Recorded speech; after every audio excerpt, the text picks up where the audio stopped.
veterans and discover how they healed as a really an effort to expose the fact that we're all dealing with something and that we've all dealt with it in different ways. So I've got my really good friend Stephen on the podcast. I was really grateful to be focused and on his podcast last Wednesday.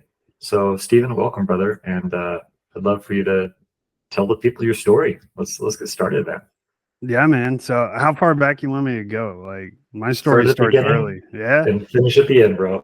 Yeah, bro. So man, I tell people 6 years old, but somewhere between 5 and 6 years old is when I decided that I was going to be a soldier of some sort. I say soldier because that's what I ultimately became. 11 Bravo U.S. Army. For those of you that don't speak military, that's an infantryman. So, but I knew I was going to be in the military, right? And so, growing up, I had a super religious family, which is great, whatever. I was homeschooled like you most of my life. I didn't get into public school until I was in high school. And that was brutal, man. I was short. I was like my freshman year, I was like 5'2" and about 160 pounds. So I was short and fat, and I had zits all over my face, dude. It was bad. Oh, no. The kids were brutal, man. So one, I was weird because I've been homeschooled my whole life. I didn't really have the correct social skills, and I'm used to talking to adults, and especially because like my siblings are all way older than me. I was adopted way late in my parents' life, so my closest sibling is 10 years older than me. So I'm used to dealing with adults. You know what I'm saying? I'm not used to dealing with this punk teenage drama. And so, yeah, man, it was brutal. My first couple of years in high school, but I didn't really let it get to me. I knew what I was going to do with my life. So, August 17th, 2001, I raised my right hand and went off to basic training. And, obviously 3 weeks later, the Twin Towers came down. So, yeah, that was an interesting time. Got out of basic training, deployed instantly. As soon as I got to my unit, to Afghanistan, and then deployed to Iraq 9 months after we got home. And it was just a repeating cycle of deployments, man. And so I ended up being in the Army 16, almost 17 years, and ultimately got medically retired. In 2013, I got shot a couple of times in the torso.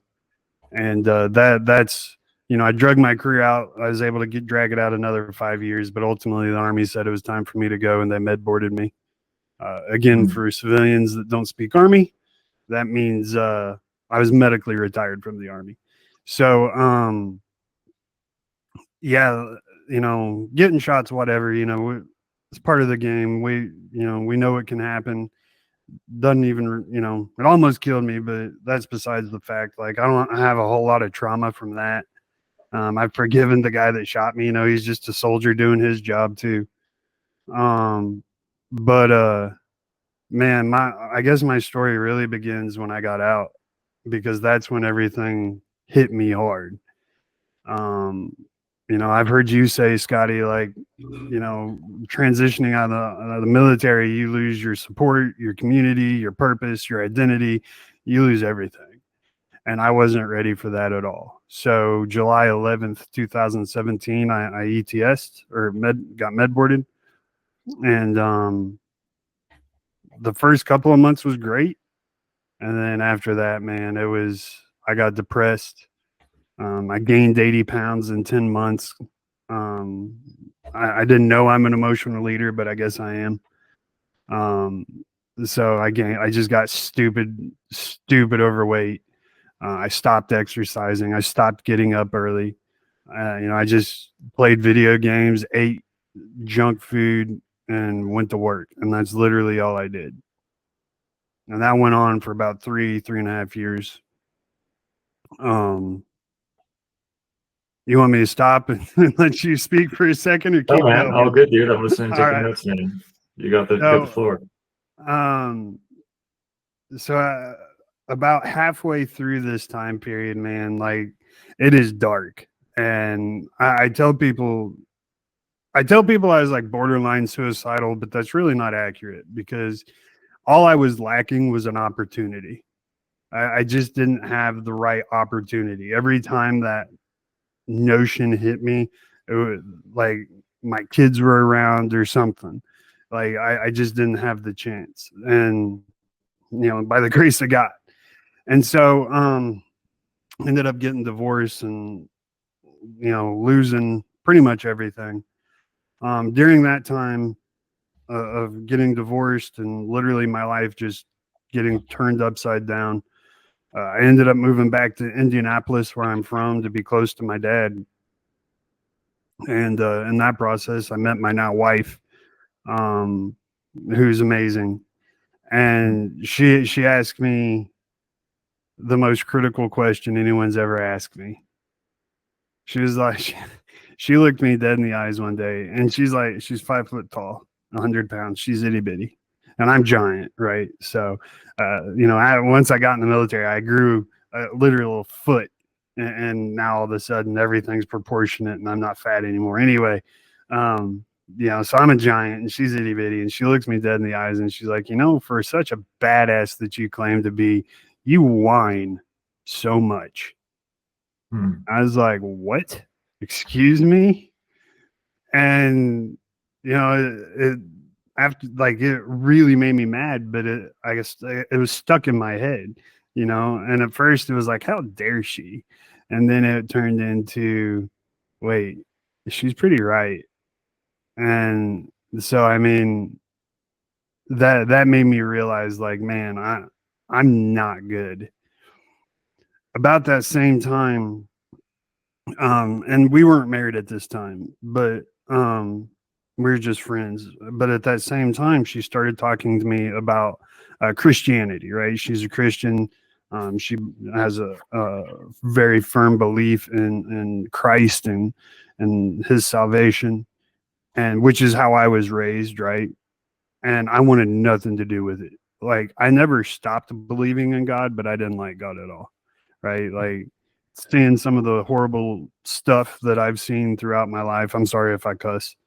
No, man, awesome. This is here for you to say exactly what you want to say as you say it. Don't give me a green light, homie. Dude, this is going to be basically all military people to see this, man. So if you don't drop the fuck in there, like, they're not going to understand what you're saying. Fair enough. So yeah, dude, like, she started talking to me about that, and I'm like, yo, like, I want nothing to do with this. But before I even knew it, I think I already knew I was like madly in love with this girl. And so I was like, you know what, as long as she's okay with me being me and she's okay, I'm okay with her being her. Like, as long as she leaves me alone about this stuff, I'll leave her alone. So fast forward a year, and she was like, we were talking. I was like, what do I got to do to get you to marry me? And she's like, you got to love Christ as much as I do. And I was like, shit, like, this is not good. And so, I started, just trying to win her over. I started digging back into the Bible. Right. And it's like I said, I never stopped believing in God. I just didn't like God anymore because of just all the horrible shit that I'd gone on in my life, shit I've been through, seen, things I've seen happen to other people. Like, it's just like, how can a loving God allow this to happen? Right. So I just didn't have a good view on him, I guess. And so, but I wanted to win this girl over. Right. So I started digging back into my Bible. And lo and behold, man, it just started speaking to me in a way no one else had. And I started seeing myself in the stories of, like, King David. I'm sure you remember from your childhood the stories of King David and all the shit he went through. And yet he was still, God says he was still a man after God's own heart. And it's like, man, if David can go through all this stuff and still be a man after God's own heart, maybe I got a chance. Like maybe I'm not a monster like I see myself. Maybe I'm not as damaged as I thought I was. So as I went through this process, I started talking to my dad, who is still a very deep Christian. And let me tell you how awesome my dad is, right? Like, dad understood me. Even though my dad was never a soldier, never went to war, he understood he had to leave me alone. He had to let me go through my process. And if you ask him now, he'll tell me, like, he always kept his eyes on me. But he knew that if he pushed me and pushed Christianity on me, that I would reject it, and it would just divide us.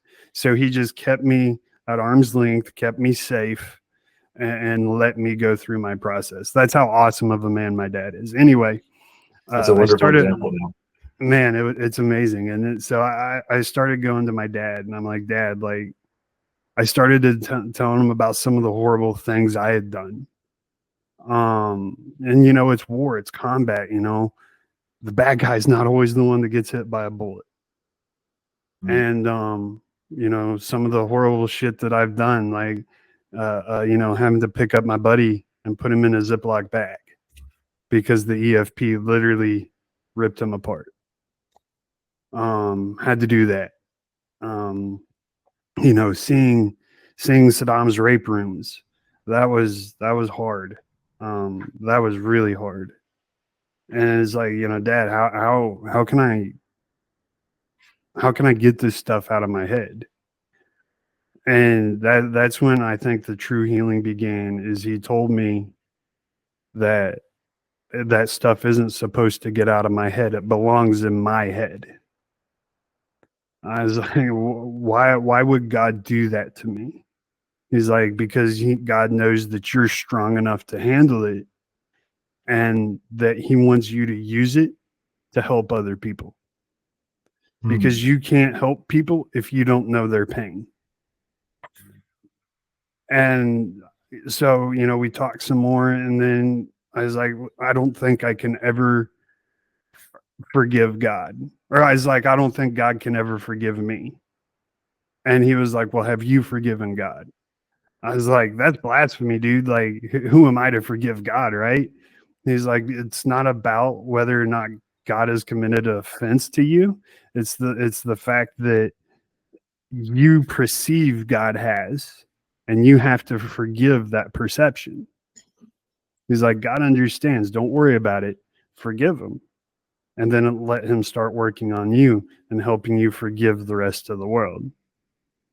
And so once I, had that talk with my dad, and I started working on that, and, got married, started working with my wife, and it's not been easy, man. Like, I'm still going through some shit, I don't think it'll ever get easy. I think I will constantly be battling, and that's okay. But now I understand that there's a purpose to the pain. And now that I'm able to harness that pain, harness that anger, and I'm able to mold it into something good where I can come on this podcast and talk about it, it doesn't hurt me anymore. I don't break down in tears like I used to. I don't get angry and violent like I used to. It's now I'm able to start working with veterans and helping them heal through their processes. And so, yeah, that's pretty much the journey. I'll let you start nitpicking and diving into it. I love that, man. I appreciate that. Yeah, I guess one of the first things that popped out at me was you said the bad guy isn't always the one that gets shot. Can you maybe dig into that a little bit more? And is there anything that you feel comfortable sharing in terms of the things that happened to you or you have done? Yeah, so we were in Mosul, and we were just out on a patrol. Normal patrol is probably 2,200, and just out of nowhere we started taking around those little pop shots off the hood of the Humvee. And so I was the 50 cal gunner, and I returned to fire. and one of the 50 cal rounds. So you have to imagine the brick that Hodge houses are made out of. Like it's like mud, and it's like old school construction, right? Like this, like 50 cal rounds struggle to penetrate this stuff sometimes. Like it is thick, it is solid as a rock. So dude was engaging me from a window of a house. I engaged back. Round missed the window, hit below it, and I assume hit below it, ricocheted off, and struck a woman straight in the chest. Pretty much ripped out her heart. That's the best we can figure. She was a good enough distance away from the fight that there's no way I directly engaged her, that was a huge nightmare for quite a while. Mhm.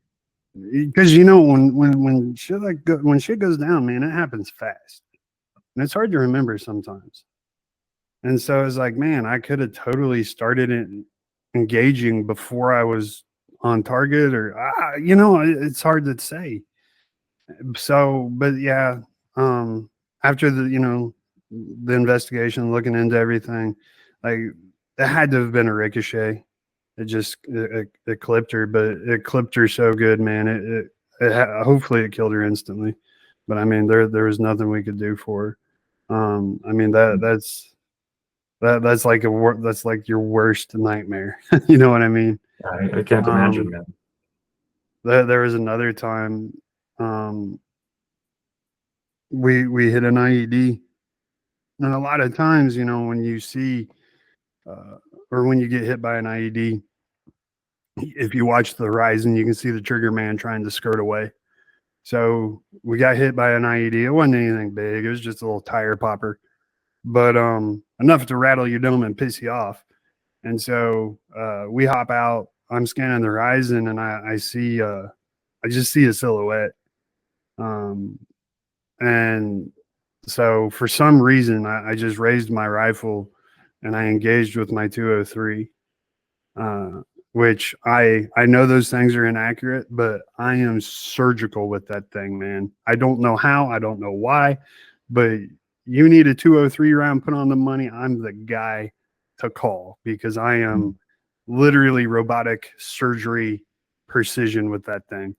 Those are the underslung grenade launchers, right? 40 millimeter. Yeah, 40 mag grenade launcher sits underneath your rifle.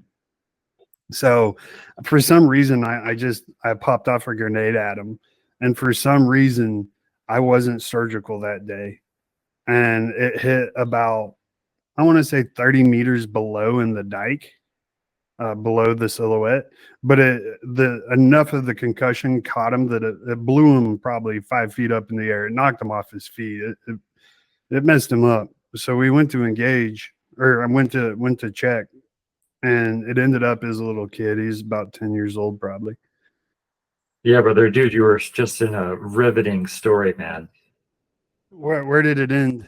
So you had figured out that the trigger man who you had sent a 40 millimeter grenade after was a little kid.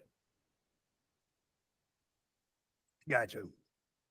Yeah, so we got up there, it ended up being a little kid. It didn't kill him or anything, but it messed him up pretty good. And there's no guarantee he was the trigger man. There's 50% chance he was the trigger man. You have no idea. But I'm definitely glad he survived. So I'm definitely glad I shot the grenade at him rather than my rifle, because if I'd have shot at my rifle, I would have hit him. I would have killed him. So and then I would have to say the biggest regret I ever have was we were doing a high value target extraction late at night one night. We're getting out of the house, and this dog, this dog, dude, he looked like a bear. I'm not even sure it was a dog, but he looked like a bear. He comes just barreling down on us as we're dragging this dude out of his house. And, this entire family watched us zip cuff their dad, put those blindfolds on him, put a bag over his head, and we're literally dragging him out of his house in the middle of the night. Trauma there enough. And then so we're like leaving the house, we're extracting, and this dog just comes barreling down at me. And I just raised my weapon, pop, right in his dome piece, dropped him right there. And I mean, he was going to attack me for sure. There's no doubt in my mind about that. But as I'm getting in the vehicles, I look back over, and the guy's daughter, probably 6-7 years old, is sitting there holding her dead dog. I'm like, what the fuck, man? Like I just ruined this little girl's life with just, 2 quick strokes. I grabbed her dad and then killed her dog. And that one haunts me pretty good. I feel horrible. Plus, I love animals. I hate killing animals. So, which is weird considered given my profession. But No, I get it, man. like, it's weird, man. I'll kill a human before I'll kill an animal. Like, but whatever that makes me. But yeah, I felt so bad, dude. And so, like, you couple that, with seeing my friends die. Like I said, a buddy of mine, EFP ripped through his Humvee and just literally, like, we were putting parts of him in Ziploc bags. And I don't want to trigger anybody, but I mean, it is what it is, and it's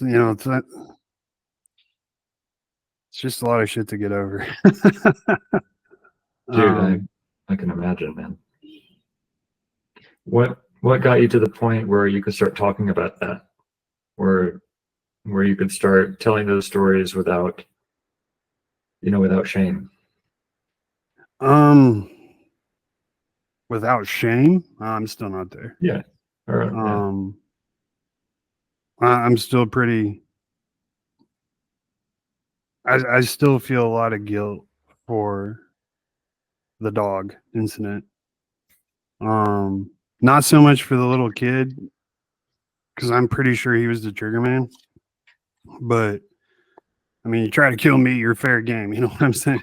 Like, yeah. I don't care how old you are. Like, you try to kill me, it's fair game. But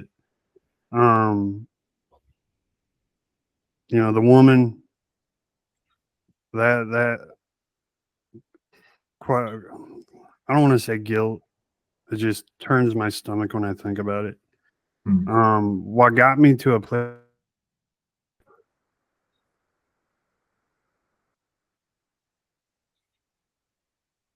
seeing, so my wife is Ukrainian, and one of the things I didn't know about Ukrainian culture is it's very I don't know the word. I don't know what word to use, honestly. It's so my wife got raped twice before she turned 18. Once when she was 11, once when she was 17. And I asked her what happened, and she's like, "Well, nothing. It's not really that big of a deal in Ukraine. It happens all the time. It's it's just part of life." And I asked her if she was mad about it, and my exact words were, "Give me names and I'll take care of it." And she's like, "No, I forgive them." I'm like, how can you forgive someone for that? Like, and she's like, just God showed me how to forgive them. So what's given me my peace is hands down just digging into my Bible. Finding God again, praying to God. The first hour of my day, I spend meditating / praying. And people are like, that, that's a long time. It's not like when people think of praying, they think like what you see on, like, literally I just sit there and talk to God, like, God, I don't know what am I supposed to do? Like, this is some bullshit. Like, You know, I don't know how to fix this problem. Like, what, and, you know, it's just like talking a one-sided conversation, basically. And that's literally what I do. Crazy as it may sound, but you know, it started with talking to him about it and just like,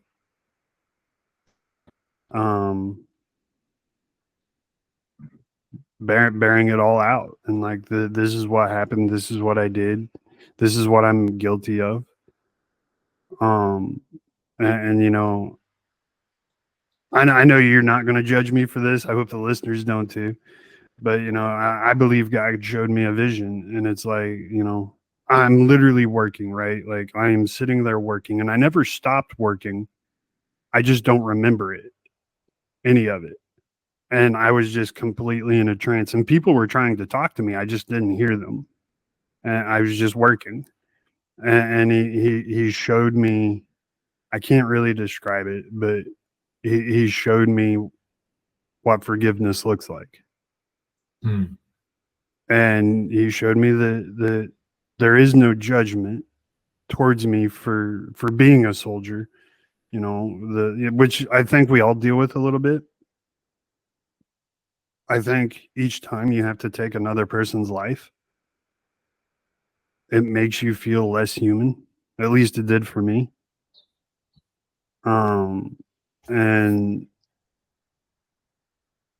you know, I felt like, I think that's ultimately why I hated God so much, why I got so distant from God, was because all, you know, just all this bullshit. It's like, you know, how can anyone love me? And that's, I guess that's literally, that's 100% how I felt. In my vision, he showed me my wife, and he showed me that she was here to heal me, which meant that I could trust her. And so like instantly, well, not instantly, but as soon as I could after that, I went to her and I told her everything. And I think that is when all the tears came out and all the anger and frustration. And now I'm just left with sorrow, of course, because it's sad, but there's no really guilt anymore, except for the dog, man. I feel so bad about the dog. But you know, it's just, it is, you know, it's, I was a soldier and I was doing my job, and it's why I was put on this earth. And now, you know, the second part of that is to help other people, whether it's in my, you know, my daily job, where you know, I own my own company, and I help teach people how to, you know, lead and build elite teams like what we have in the military. And I know like there's a couple of knuckleheads that just heard me say that and they just rolled their eyes, but I'll take any team out of the military versus any civilian team any day. I learned that even the worst in the military is not that bad. It can be way worse. But you know, so you know, I'm helping people that way, and then now, you know, I'm partnering with other veterans like yourself, David Nordell, Atlas Altman, other amazing veterans that have kind of walked a similar path as me, and we're getting our messages out there. And whether it's helping veterans reintegrate into the workforce or transition into civilian life a little bit easier, or dealing with PTSD, which, by the way, I absolutely hate that D, right? You know, PTS is fine, but PTSD, it makes it sound like something's wrong with us. And there's nothing wrong with us, right? The reaction I feel from the bullshit I went through is normal, right? Like the fact it didn't completely break me is the amazing part, right? So we're not broken. It's a normal response, and the fact that we're still breathing it shows us how superhuman we actually are if you think about it. Because you take Joe Schmo off the street and throw him in combat, he's going to die of a heart attack before a bullet ever touches him, right? Like we actually are pretty super freaking human when you think about it. So I mean, I hate that D on the end, and I try to never use it when I'm talking to other veterans, because I don't want to feel broken, and I never want anyone to feel, any other veteran to feel broken. I mean, it's not a disorder. It's a normal human reaction to the horrible stress and just shitty situations we got put in. And it's not your fault. So yeah, I'm off my soapbox now. Sorry. No, all good. This basically just for you to show what's on your heart. And that's what a powerful story. And one thing that you mentioned earlier was you're like, I can harness the anger now. I guess, I think from my perspective, anger can be a very powerful energy, but I feel that over the long term, it still does harm to us. Do you feel the same way? Yeah, definitely. I mean, I'm not saying it's a good thing, but it is what it is. I got a lot of anger. I got a lot of rage. And I don't know if it'll ever go away. But have you tried outside of the church? Have you tried like anything like therapy or any other forms of healing? Yeah. Oh yeah. So I'm big into therapy. I'm big into psychology. Talk to my pastor. My dad, again, he influence on my life. I talk about it a lot. And I've tried a lot of things. I think I'm supposed to have it. But what's important is I've learned to control it, and I've learned to harness it. Because when I see something unjust, man, I'm able to just, I go cold, bro. Like I can dive into something for 48 hours straight and not even bat an eyelash, because I see a problem that I am going to fix right then and there, or at least try to. So I mean, I think it's a blessing and a curse all in the same time.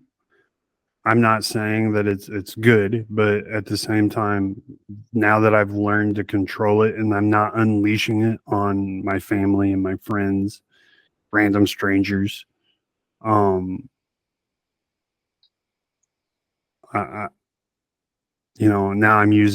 I'm able to use it in a positive energy sort of way, I guess, is what I'm trying to say. Yeah, transmuting it in a sense, changing the anger into something productive. I guess, one thing that I would sort of comment on is that you mentioned is like, I think I'm supposed to have it. And I get what your dad was saying in terms of the experiences that we go through. It's extremely useful as someone that's supporting others on their healing process to understand where they're coming from.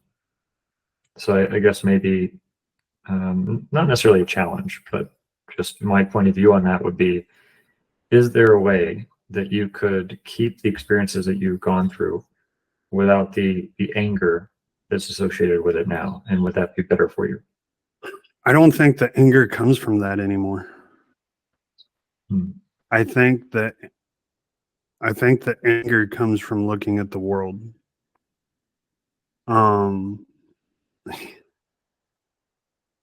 It's funny.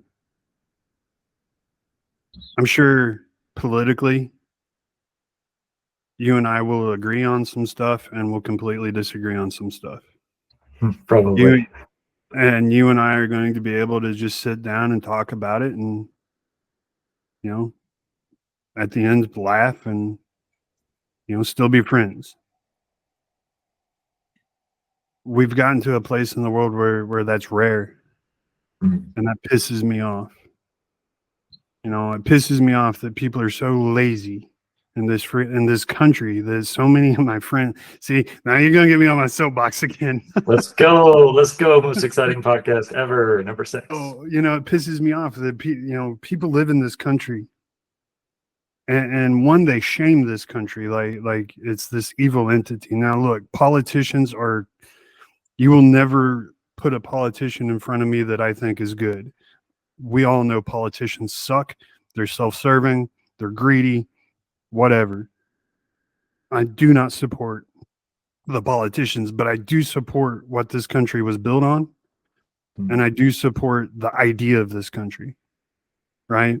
This country has allowed this. You and I can sit here on this podcast and we can say whatever ridiculous fucking bullshit we want. And no one is going to say otherwise. I mean, we might get roasted in the comments. That's fine. But the government's not canceled here eventually. People can try. You only get canceled if you let them cancel you. Joe Rogan's proof of that, right? True. So I mean, no one can censor us if we choose not to be censored. Mm-hmm. That is an amazing gift. And people will be like, oh, well, Canada or Australia or Germany. Well, let me tell you, I've been to those countries. I've lived in those countries, and no, it's not like here. It's not like here at all. People, so I mean, and it just pisses me off. People are so entitled in this country. People are so lazy in this country that they can't have a single cognitive personal thought. Right? Like if you talk to me about my politics, everything I tell you is going to be from my brain, not a talking point that I read on social media. Right? Like, it just irritates me to no end. That's the shit that pisses me off. What pisses me off is that we see evil in this world and we sit idly by and do nothing. What pisses me off is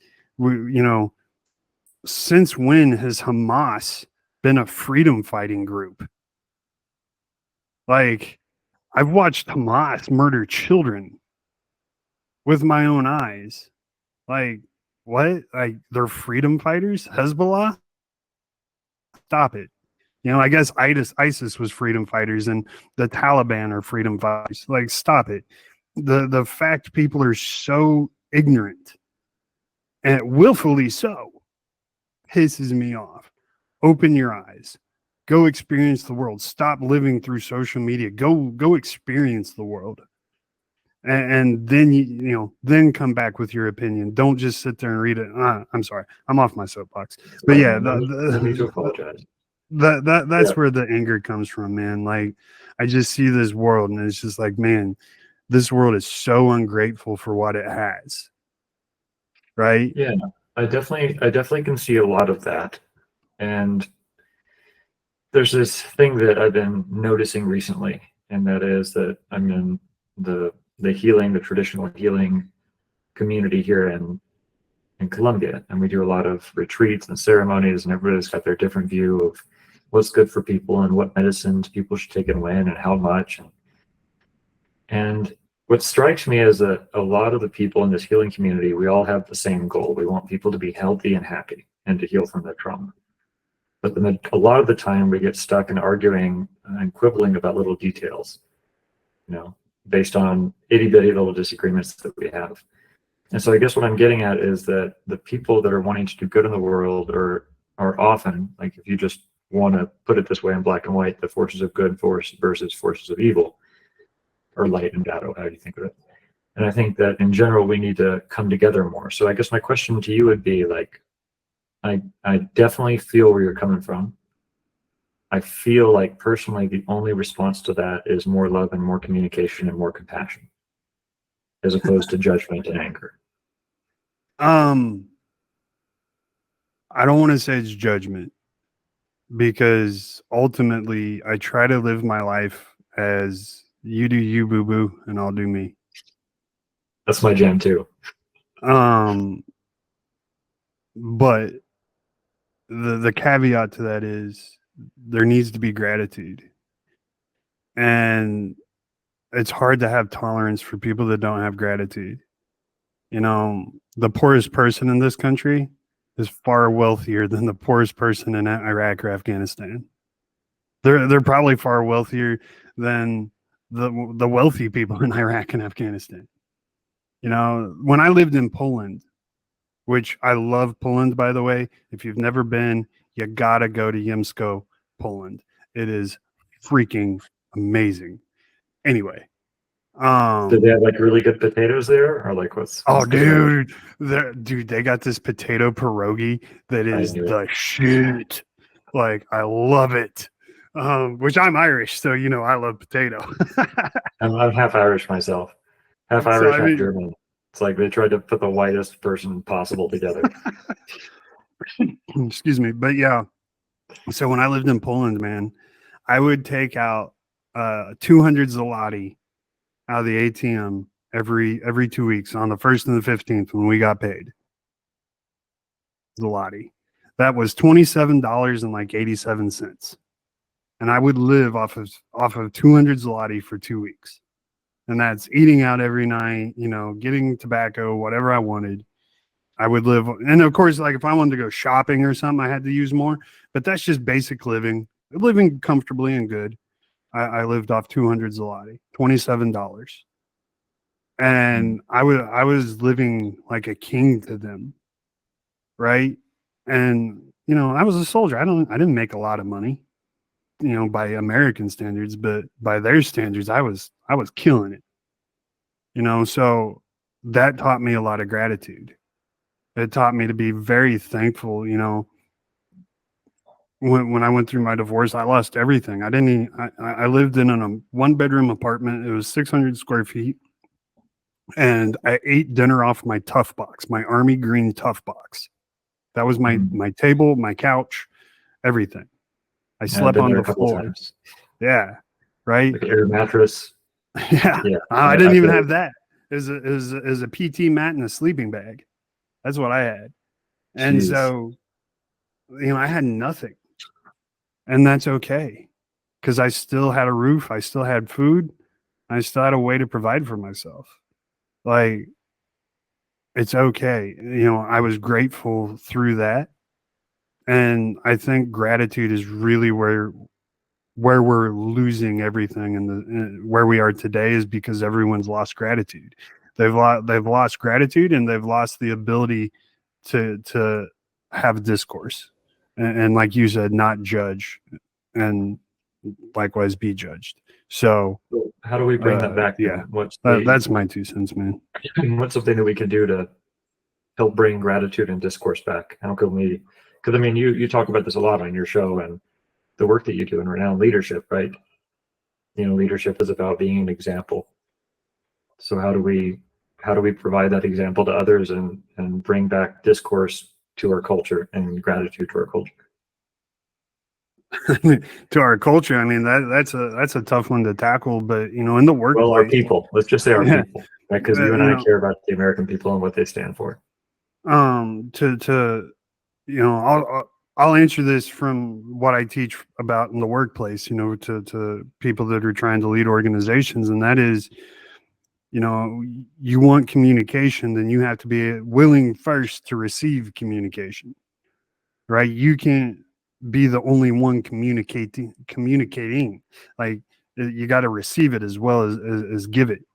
You got to receive it first before you give it. So lead, you know, like you said, lead by example and actively listen to people. Anytime, you know, I'm having a political conversation or a religious conversation, or, you know, like you were a guest on my show, like I would repeat back to you kind of in a paraphrase you said, followed by my question, which you've also done to me on this show. You've done the same thing. Oh, you said this, and this is my question. So that shows you're actively listening to me, right? When you actively listen to someone, that tears down walls. Because if I, you know, if I come up to you, I'm like, hey, yo, Scotty, Trump 2024, bro.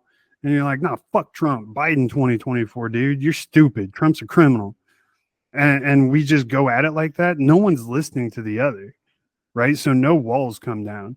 But if I come up to you, I'm like, hey, yo, Scotty, Trump 2024, and you're like, interesting. So you think Trump's going to win? Why? Yeah, Well, I that's think usually what I say. I mean, for people that don't know me, I've lived in Colombia, Latin America for almost the last decade. So I care very little about American politics. Although I will say, something that you said resonated with me a lot. I was in the jungle training with the Siona indigenous community and taking quite a bit of very, very strong ayahuasca. And something activated in me that I didn't realize I needed to heal. And that was my absolute tremendous love for America. I felt that anger of the politicians that are quibbling over what amount of pork to put in the bill and that can't agree on anything and that are, I won't say all of them, but the majority of them seem to be serving their own interests as opposed to the interests of the people. And I got very angry and I connected back to what I believe is the true essence of America, which is the idea of every man, woman, and child and conscious individual or sentient individual, I won't say conscious.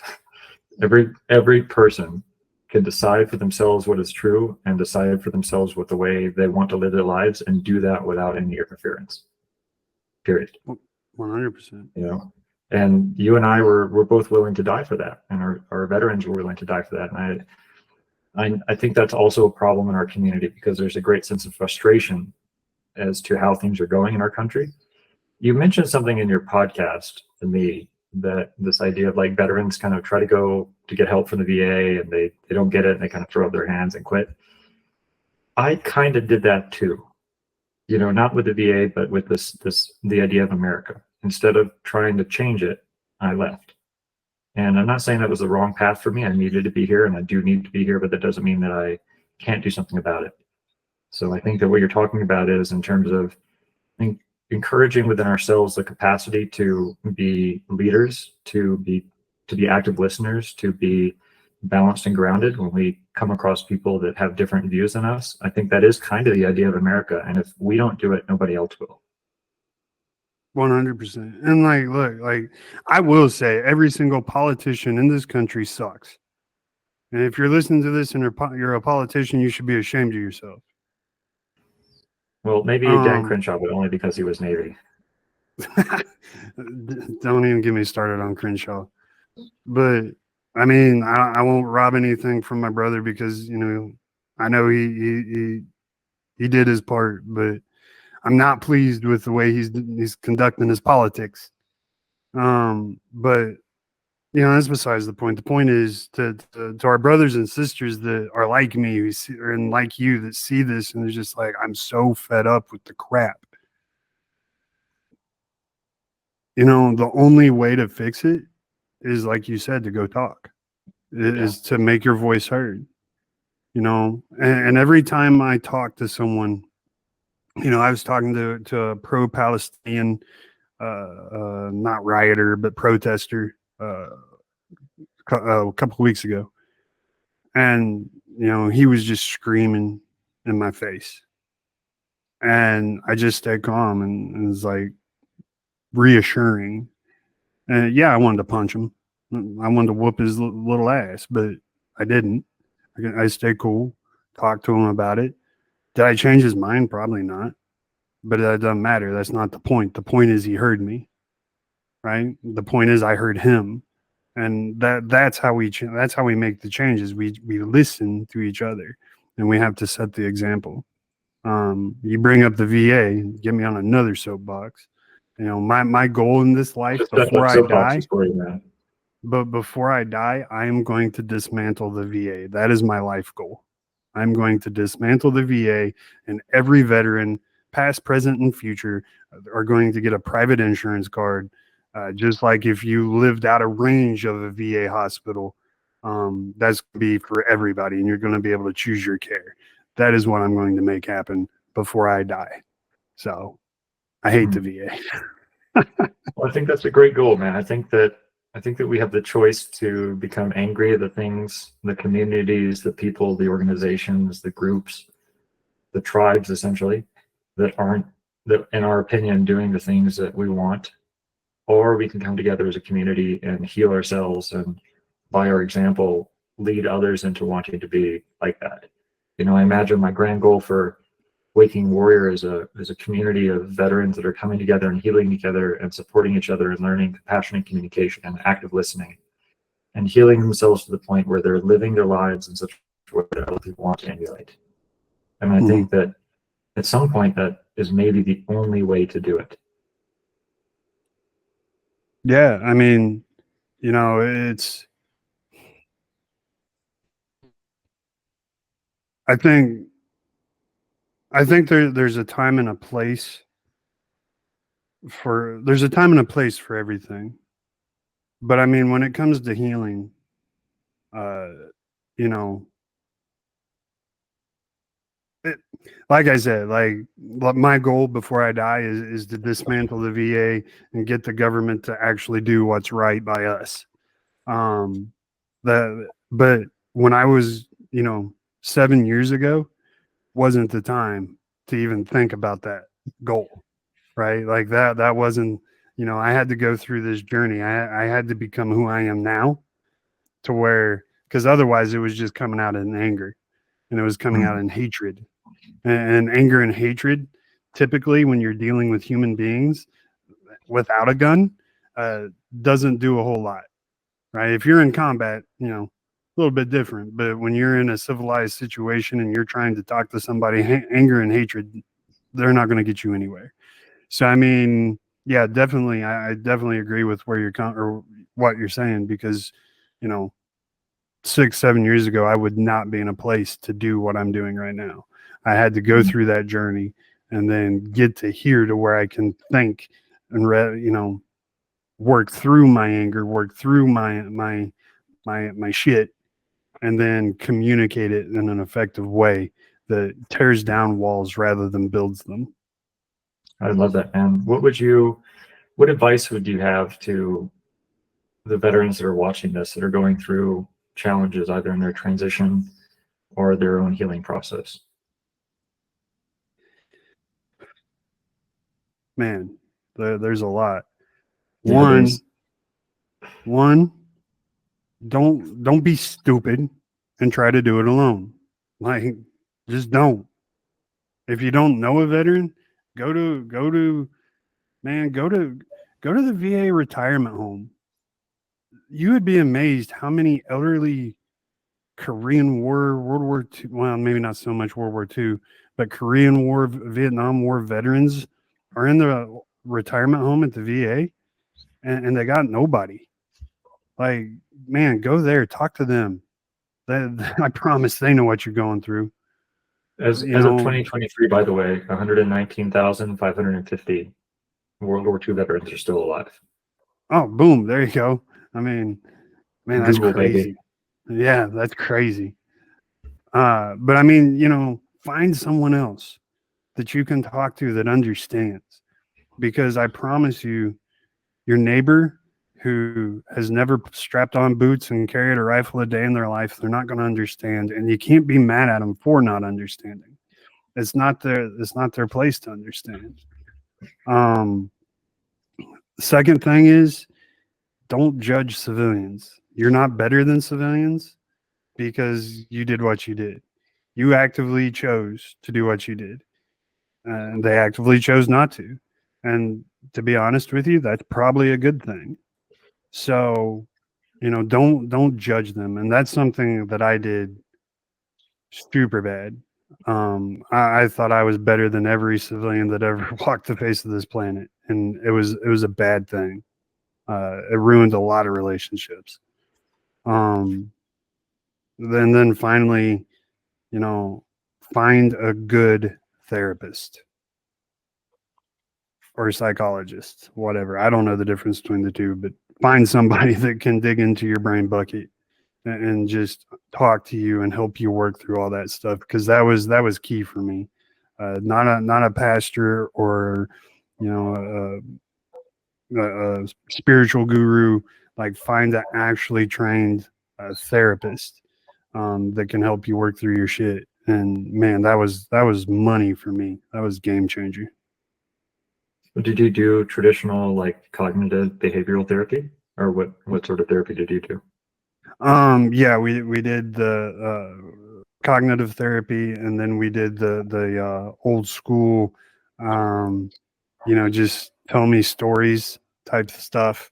Um, I think the cognitive therapy probably was what broke through the ice.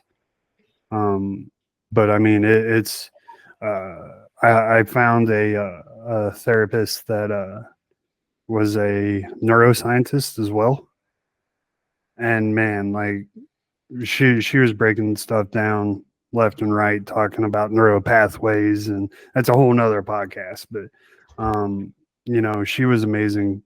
She had gone through some pretty crazy trauma in her life as well. So I mean, she totally, maybe not fully understood, but she could relate to a lot of my stories and what I went through.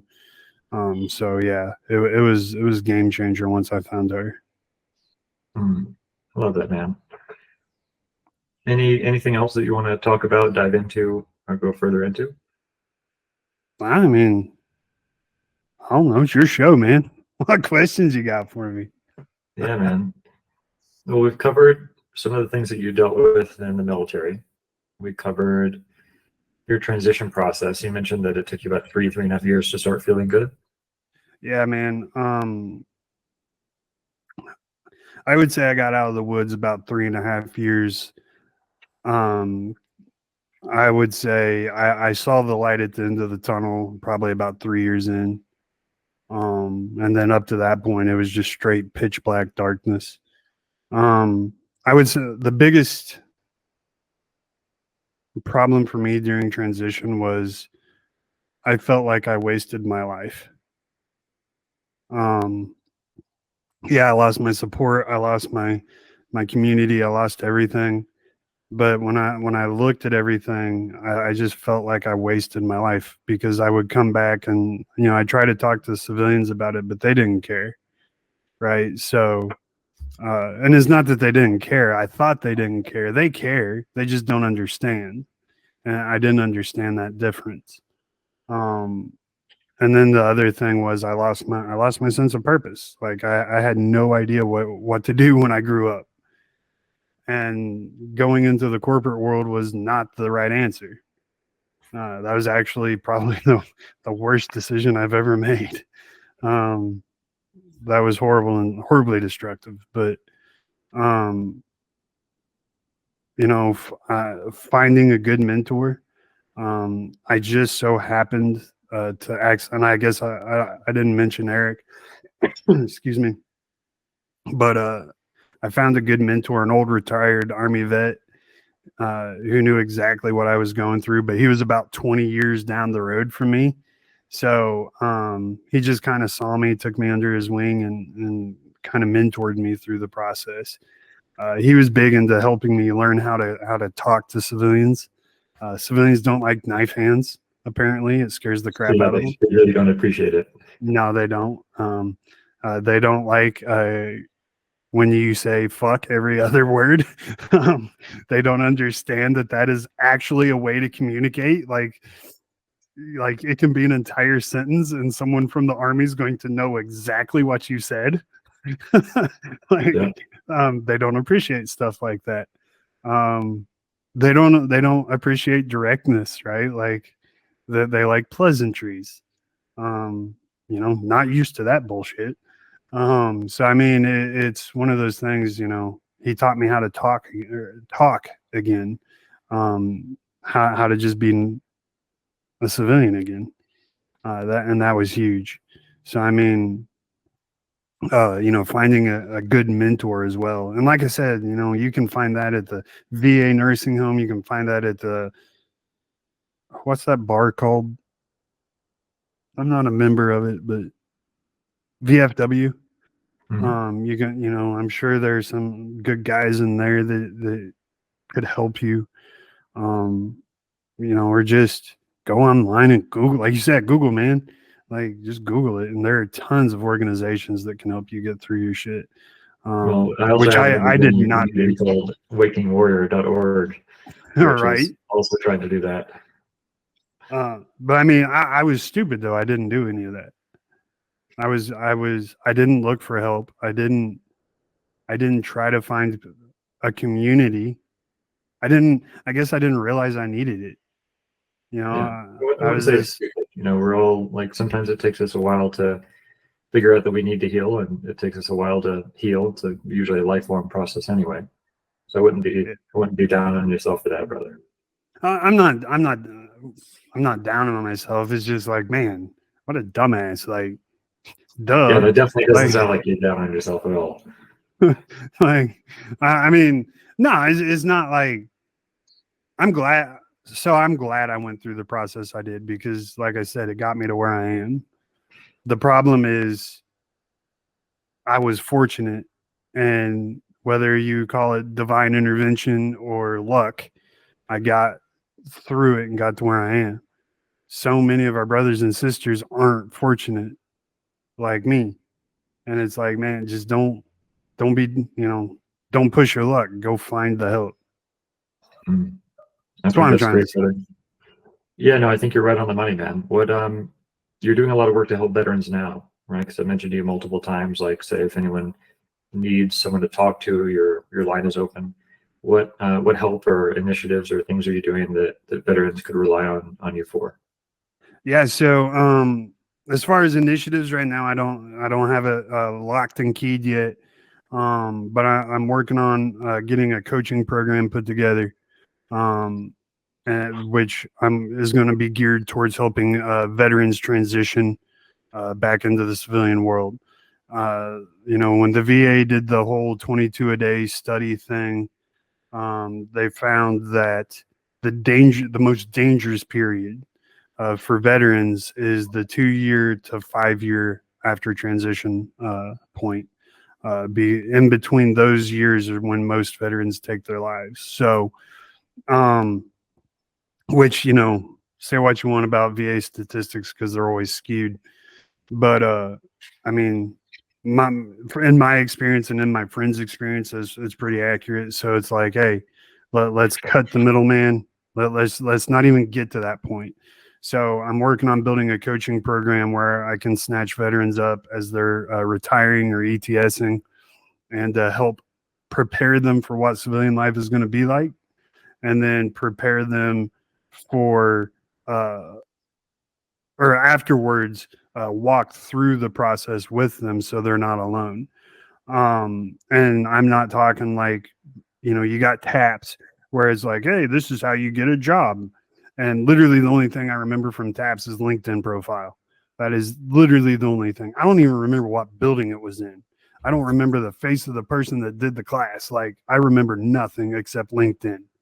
Um, so I'm not talking about that crap. I'm talking legit. We're gonna help you deal with the emotion of being a civilian again. We're gonna help you deal with the communication again. So that's what I'm working on. As far as what I can do right now, man, you go to my website, renownedleadership.com. When you go to the website, a little chat bubble in the bottom right hand corner is going to pop up. Dude, if you send a message in that chat bubble, it comes straight to my phone in a text message, just my phone, none of my team. It comes straight to me. So, you know, just put veteran 911, whatever, and I'm going to get back to you. I promise. And it will definitely be within 12 hours. So if I'm asleep and my phone doesn't wake me up, then, you're going to have to wait on me to wake up. But if it wakes me up, I'll get back to you right then. But if not, you got to wait on me to wake up. But I will definitely get back to you that day. So that's the easiest way to get a hold of me. And I'm not kidding. If you just need someone to talk to, if you need resources, I have a huge network. So if you need a therapist, you need someone to talk to for free, hit me up, man. I will get you to someone. If I'm not your cup of tea and you don't want to talk to me, that's fine. I got a list of veterans I can introduce you to. Then I guarantee one of them is going to be your cup of tea. Like, oh, I want to talk to an Army guy. I want to talk to an Air Force guy. I got two of them. They're both amazing. So, I mean, you want special forces? I got special forces. I got whatever you need. So, hit me up and I will get you the help. Awesome, brother. Man, I want to thank you for sharing your story and being so vulnerable and honest about the things that you went through, especially some of those traumatic events. I know that a lot of veterans can resonate with that. And sometimes it can be difficult to put those things out because you feel that people are going to judge you for it. And so I think the example of you not being judged and sharing your story is a really, really good one to show. I appreciate that. Anything on your heart before we close that is still remaining to be said? I've said it already, man. You know, there are tons of us veterans out there that just love you, and we appreciate your service. We appreciate your sacrifices, and you know, we're there for you, and just don't do it alone, man. Just reach out to us, and we will help. You know, just you got, you know, it's funny, man. Like, we're taught our entire military careers, you don't go anywhere without your battle, right? You got to have your battle buddy. And then we get into the civilian world and it's like, screw a battle buddy. Like, nah, man, you got to have the battle buddy. So just don't do it alone, man. Just reach out, get help. I love that, man. So just in summary, your 4 pieces of advice for veterans were: talk to other veterans. Don't judge people or think that you're better, than them, like especially with civilians. Find a therapist and find a mentor.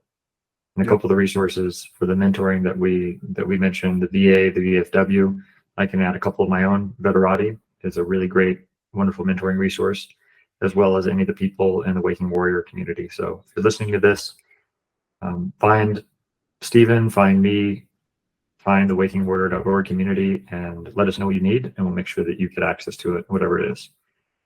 Thank you, man. Thank you, Stephen, for your words, for your story. And I'm really proud to have you in the community, and really excited to see where we can build this and the amount of people that we can help by sharing stories like this and doing our best to help other veterans get healing. Yeah, man. Absolutely. Anytime. Thank you, brother. All right. Closing this guy out.